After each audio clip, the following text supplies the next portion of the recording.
Hoje a aula de vocês é sobre propriedades térmicas. Então vocês vão estar aprendendo, tem uma certa continuidade da semana passada, que foi bem a parte de condução também. E hoje a gente vai estar vendo, de certa forma, uma continuidade de toda aquela parte da condutividade elétrica, das propriedades elétricas, agora em questão a térmica. O que é a temperatura, né? Qual é a interferência, o que é a condutividade dentro dos materiais, para cada uma das propriedades dos materiais também, para cada um dos tipos dos materiais também, polímeros, cerâmicos, né? Se eles expandem, se eles permanecem no mesmo formato, todos esses fatores. Então, no geral, a maioria dos materiais cerâmicos tem baixa condutividade térmica, devido às fortes ligações iônicas e covalentes. E são bons isolantes térmicos, elevada resistência ao calor e refratários. Então aqui é um exemplo de uma cuba sílica de isolamento térmico. O interior do cubo está a 1250 graus Celsius e pode ser manuseado sem proteção, usada no isolamento térmico do Space Shuttle, que é um ônibus espacial. Tá? Então, para vocês terem uma noção que as propriedades térmicas, elas têm uma grande interferência e uma grande importância na fabricação dos materiais, que a gente já vinha vendo no início do semestre. A gente viu a questão aeroespacial, aerodinâmica, dos aviões, toda aquela parte que eles usam muito, é muito baseada na tecnologia e na inovação dos materiais. Conforme vão evoluindo os materiais, eles conseguem, a própria tecnologia deles, eles conseguem estar trazendo outros meios de locomoção, outros elementos que possamos passar a utilizar no nosso cotidiano, no nosso dia a dia também. Então aqui, por exemplo, a parte frontal de um avião, uma aeronave, vai até 1650 graus Celsius. Tem uma parte aqui de sílica, então, que vai ficar entre 400 e 1260 graus Celsius, suportando todas essas temperaturas. Então, toda essa parte tem uma grande importância. Então, as fibras de óxido de silício com 90% de porosidade, né, a aplicação dos materiais de revestimentos internos, para ele não estar sofrendo o baque, que a gente sabe toda aquela questão da inércia, do grande ar, do grande vento, a questão atmosférica que tem lá no céu. Então, falando dessa forma, palavreado mais simples, onde as aeronaves vão estar trafegando, então, né, o tráfego aéreo. E não só apenas o tráfego aéreo, mas também o espacial, né, que vai para Marte, para toda aquela questão lá, que a gente não conhece, não entra muito, que está sendo recém-estudado para ver se tem vida ou não. Então, para eles conseguirem chegar até lá, eles têm toda uma série de procedimentos e também um trabalho por trás da tecnologia desses materiais. A propriedade térmica, ela diz respeito à maneira pela qual um material ele responde à aplicação de calor. À medida que um sólido absorve calor, a sua temperatura aumenta, bem como as suas dimensões. Quando a dimensão de algum material aumenta, nós temos o quê? Uma expansão. Ela está expandindo. E quando ela diminui, ela vai estar retraindo, que é diminuindo a sua dimensão. São conceitos bem importantes. Então, caso existam gradientes de temperatura, pode haver transferência de energia para as regiões mais frias da amostra. Ou seja, você está transferindo energia para unicamente um ponto daquele material. Aquele material, aquela ponta do material, ele vai ao longo do tempo conduzindo o calor para o resto do material até ele entrar em um estado mediano, um estado de equilíbrio, onde todo elemento possui a mesma temperatura. Caso pode ocorrer também da amostra ela estar sofrendo uma fusão. Então falaremos desses temas, dentro disso a capacidade calorífica, a parte da expansão térmica e da condutividade térmica. Então, o que acontece quando mudamos a temperatura do material? Então, nós temos uma variação dimensional, uma dilatação ou expansão térmica, né? Que é quando for em aquecimento, uma contração ou retração quando for no resfriamento. O calor ele é absorvido ou transmitido, e a gente tem também uma transformações de fases, que é o mais fácil a gente falar é a questão do gelo. Ferveu, a água ferveu, tá? Evaporando. A água congelou, se tornou um sólido. Então, não temos líquido, sólido, temos o vapor, que é o gasoso.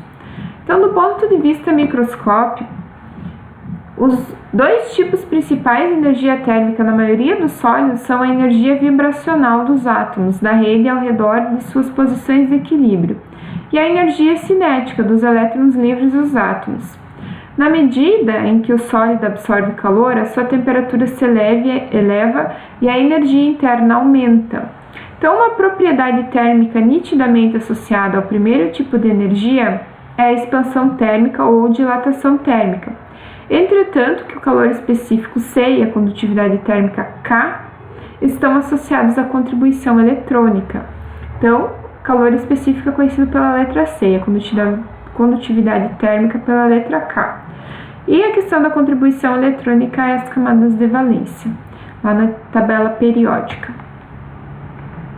As propriedades térmicas mais importantes são a dilatação e expansão térmica, a condutividade térmica, o calor específico e a resistência ao choque térmico. As equações que apresentam essas propriedades térmicas são a dilatação térmica, que, por exemplo, afeta a soldagem, né, dita pelo comprimento inicial, comprimento final, trabalhando com a temperatura, condutividade térmica, a lei de Fourier, a resistência ao choque térmico, né, onde o K é a condutividade térmica, o sigma F é resistência à fratura, sigma F igual ao somatório da elasticidade.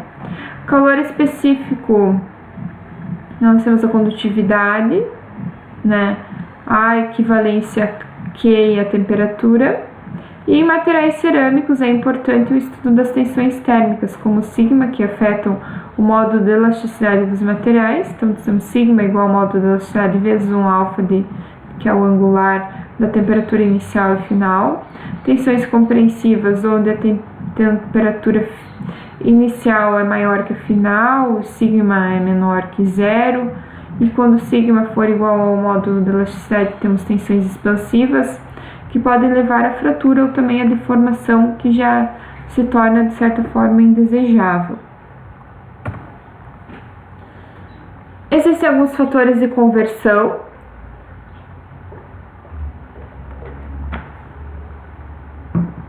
Para constantes e unidades termodinâmicas, como a constante de Boltzmann, o número de Avogadro, que a gente já viu, as constantes de gases, a constante de Planck, o elétron-volt e a carga do elétron. Então, que são a caloria é a quantidade de calor que deveria ser transferida para 1 grama de água para elevar essa temperatura de 1 grau centesimal. Então, partindo do conceito, o que é a capacidade calorífica? Um material, quando ele é aquecido, apresenta um aumento da temperatura, que significa que alguma energia foi absorvida. E a capacidade calorífica ela representa a quantidade de energia necessária para produzir um aumento unitário na temperatura. E pode ser expressa, então, por energia necessária para estar produzindo um aumento da temperatura. Aqui nós temos a energia, aqui a temperatura. O calor específico, ele é usual e representa a capacidade calorífica por unidade de massa, tendo como unidade joules por quilo ou cal por grama quilo. Então, o calor específico, CV, a volume constante, e o CP, calor específico, a pressão constante. Então, CV é calor específico a volume constante e CP, calor específico a pressão constante. Volume, o V, né, e o P de pressão. São usados com frequência e para sólidos eles geralmente têm valores próximos. A capacidade calorífica, vibracional e eletrônica. O calor específico ele está associado à variação de energia interna do material, que em última análise se manifesta através do que chamamos de temperatura do corpo. O que nos interessa é entender microscopicamente como esse calor trocado com o material é armazenado neste, ou seja, o que absorve energia dentro do material. Essa energia é acumulada em diferentes subsistemas e depende mais especificamente do material. O que seriam esses materiais? O que seria essa energia, né, desses diferentes subsistemas aplicada ao material? Energia de vibração dos átomos que compõem o material, energia cinética dos elétrons livres que existirem no material, orientação de dípolos magnéticos, orientação de dípolos elétricos, criação de defeitos, fenômenos de desordenamento, rotação de moléculas, etc. Se congelarmos todas essas contribuições, será possível restringir o estudo apenas nas vibrações atômicas e as contribuições eletrônicas. Então, com relação à capacidade calorífica vibracional, na maioria dos sólidos, a principal maneira de assimilação da energia térmica é pelo aumento da energia vibracional dos átomos. Então, vibração, né? Os átomos em materiais sólidos, eles estão constantemente vibrando. Então, eles vibram em uma elevada frequência e uma baixa amplitude. Então, um conceito muito importante. Apesar de estarem independentes uns dos outros, as vibrações dos átomos adjacentes estão acopladas pelas ligações atômicas. Essas vibrações geralmente são coordenadas de uma forma que sejam produzidas ondas através do reticulado. Então, em amarelo, a gente consegue estar observando posições normais de átomos na rede. E em azul a gente consegue estar observando posições deslocadas devido às vibrações. Então a gente consegue ver que alguns estão vibrando mais, outros menos, aqui tem uma vibração maior. Então eles têm uma elevada frequência, que quer dizer que eles sempre se mantêm constantemente naquela vibração, mas uma baixa amplitude quer dizer que eles não vibram muito. Então, as ondas, elas podem ser consideradas como elásticas ou simplesmente ondas sonoras, que possuem comprimentos de onda curtos e altas frequências e se propagam no cristal na velocidade do som. A energia térmica vibracional para um material, ela consiste de uma série de ondas elásticas, que possuem uma faixa de distribuições e frequências. Apenas certos valores são permitidos. A energia ela é dita estar quantizada e um único quantum de energia vibracional é chamada de fônon. Tá? Então, o espalhamento térmico dos elétrons durante a condução é causado por essas ondas vibracionais. E essas ondas elas participam do transporte de energia térmica durante a condução térmica.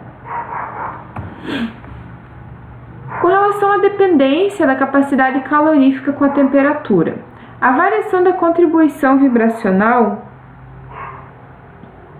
para a capacidade calorífica a volume constante em função da temperatura é mostrada abaixo, onde nós temos que o coeficiente, como nós vimos, CV, é o calor específico a volume constante. Então, CV é 0 a 0 kelvins, mas aumenta rapidamente com a temperatura, o que está relacionado à maior habilidade das ondas reticulares em aumentar a energia média com a elevação da temperatura. Então, nós temos a temperatura dita como unidade de medida Kelvin e uma capacidade calorífica, o nosso CV, baseado no volume. Então, para baixas temperaturas, a relação entre a capacidade calorífica e a temperatura ela é dada por A vezes a temperatura, onde A é a constante independente da temperatura. Então, acima de ΔD, a temperatura de Deb, o valor do coeficiente se estabiliza e se torna independente da temperatura, em um valor de aproximadamente 3R, que é a constante dos gases. Assim, embora a energia total do material esteja aumentando com a temperatura, a quantidade de energia necessária para produzir o aumento de 1 grau de temperatura é constante. Então, para muitos materiais sólidos, o ΔD é inferior à temperatura ambiente. Então, um valor razoável para a capacidade calorífica é de 25 joules-mol, Kelvin, para a temperatura ambiente. Então, nós temos uma tabelinha sobre as propriedades térmicas, onde nós temos diversos materiais, como o alumínio, o cobre, o ouro, o ferro, o níquel, prata, tungstênio, o aço inoxidável, o bronze, entre outros, com a capacidade calorífica, e as outras diversas. Aqui nós temos classificação dos cerâmicos e dos polímeros, né? Aqui esses primeiros são os metais. Dentro dos cerâmicos temos alumínio, magnésia, espinélio, dos polímeros, polietileno, polipropileno, todos que a gente já viu em aula. Então, trago um exemplo para vocês, que pede para estimar a energia necessária para elevar a temperatura de 20 até 100 graus Celsius de 2 kg dos seguintes materiais, que é o alumínio, o vidro, a soda lime e polietileno de alta densidade. Então, eu trago a resolução para vocês. Nós temos a seguinte formulação para energia numa dada variação de temperatura. Então, substituindo os valores do calor específico obtido na tabela aqui atrás, que é no livro do Callister é 13.2, para o alumínio nós temos, né, isso nós estamos vendo a questão da energia. Nós temos 2 kg, então, foi dado da massa, multiplicado pelo C, que para o alumínio é 900, multiplicado por 80K, que vem a ser a diferença da temperatura inicial e final, onde nós temos 100 de 20 até 80. Então, nós vamos ter 100 menos 20, que vai nos dar 80. Obtemos 144 kJ. Substituindo os valores para vidro de cal de soda, vamos ter 840 aqui que está tabelado, tá? 840 para vidro de cal de soda. Fazendo a mesma aplicação, encontramos quilojoule. Tá? Então, se vocês forem fazer na calculadora, vou fazer aqui com vocês. Nós temos 2 vezes 900 vezes 80. Nós obtemos 144.000. Joules é a unidade de medida. O K aqui, ele é a multiplicação por 1000. Se eu dividir isso aqui por 1000, eu vou ter 144. O K, ele tá apenas substituindo uma multiplicação por 1000, que é quilo, né? Aí a gente tem o quilo, que é 10 na 3, temos o mega, que é 10 na 9, 10 na 6, desculpa, e o giga, que é 10 na 9. É apenas essa questão. Se vocês forem colocar aqui 144.000 joules, é a mesma coisa. Substituindo, então, do vidro de cal de soda, a gente já verificou. E para o polietileno de alta densidade, vamos ver, polietileno de alta densidade, 1850. Fazendo a multiplicação, a gente também consegue encontrar energia. Bem simples de estar se realizando esse exemplo. Então, para outros elementos, a capacidade calorífica se traz que existem vários fatores que contribuem para a absorção de energia, mas na maioria dos casos são fatores menores diante do vibracional. Existe uma contribuição eletrônica com a absorção de energia por meio do aumento da energia cinética de elétrons livres. No entanto, isso só pode ocorrer com elétrons excitados para estados acima do nível de Fermi. Então, nos metais, essas transições podem ocorrer, mas uma proporção relativamente pequena. A situação é bem mais dramática em semicondutores e isolantes. Então, portanto, a contribuição é pequena, exceto para temperaturas próximas a 0 Kelvin. Então, olha a importância da questão dos metais. Elas podem ocorrer, mas uma proporção pequena, e ela é pior ainda para semicondutores isolantes. Com relação à expansão térmica, a maioria dos metais sólidos se expande quando é aquecido e se contrai quando é resfriado. A variação no comprimento em função da temperatura para o material sólido, ela pode ser expressa pela seguinte fórmula, onde o L inicial e o L final são comprimentos iniciais e finais para uma variação de temperatura, que é a temperatura final e a inicial. O ΔL é conhecido como coeficiente linear de expansão térmica e é uma propriedade do material. Quando vocês encontram o delta, ele sabe que quer dizer a diferença. Então é a mesma formulação.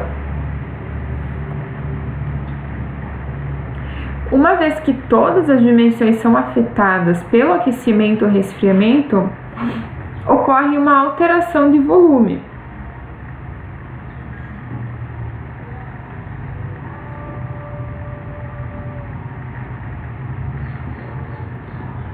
Onde o ΔV e o V0 são a variação de volume, aqui a gente vai ter então a mesma questão aqui, o final menos inicial para o volume, então o V0 então vai ser o volume inicial, que são a variação de volume e o volume original ao parâmetro ΔV. Então é conhecido como coeficiente volumétrico de expansão térmica. Em materiais isotrópicos, o ΔV é aproximadamente 3ΔL. E em materiais anisotrópicos, o ΔV é dependente da direção. Então, dentro ainda da expansão térmica, pela perspectiva atômica, ela se reflete em um aumento na distância média entre os átomos. Então, para curvas normais, como aqui na figura A, existe uma mudança na posição média. Já na figura B, para a curva simétrica, a distância média é a mesma. Está aqui no centro, a distância média é a mesma, aqui já não. A distância média não é a mesma.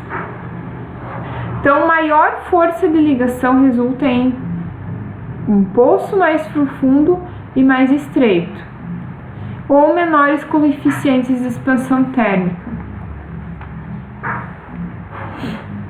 Trazendo as propriedades para a questão dos metais.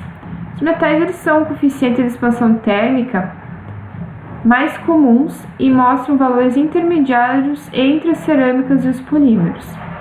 Então, os metais vão ficar com uma expansão intermediária.